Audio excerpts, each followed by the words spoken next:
বর্তমানে কয়েক মাস চলার পরেই বহু মেগা শেষ হয়ে যাচ্ছে। মূলত কম টিআরপির কারণে এমনটা হচ্ছে। এবার সেই তালিকায় নাম লেখালো আরও একটি ধারাবাহিক।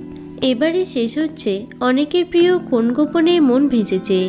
বহুদিন ধরেই গুঞ্জন শোনা যাচ্ছিল যে শেষ হতে চলেছে কোন গোপনে মন ভেসেছে ধারাবাহিকটি।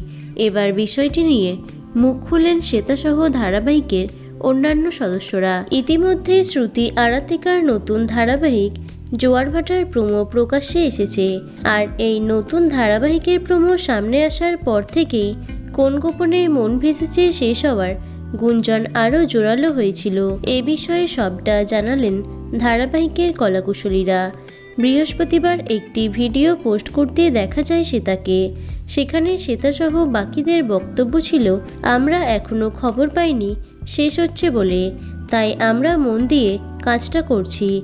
শ্বেতা আরও বলেন, আমরা কেউ কিছু জানি না, বিশ্বাস করুন, যেটা হবে ভালোই হবে, আর সব কিছুরই তো একটা শেষ থাকে, দেখা যাক কি হয়। তবে তারা যাই বলুন না কেন, টলিপাড়া সূত্রে খবর এবার সত্যি সত্যি শেষ হচ্ছে এই ধারাবাহিকটি। আগামী 30শে আগস্ট শেষ দিনে শ্যুট করবে কোন গোপনে মন ভেসেছে টিম। তো বন্ধুরা, এই ধারাবাহিকটি কে কে মিস করবে অবশ্যই কমেন্টে জানিও। ভিডিওটি লাইক এবং শেয়ার করো। এছাড়াও টলি দুনিয়ার অন্যান্য খবর পেতে চ্যানেলটি অবশ্যই সাবস্ক্রাইব করে রেখো। ধন্যবাদ।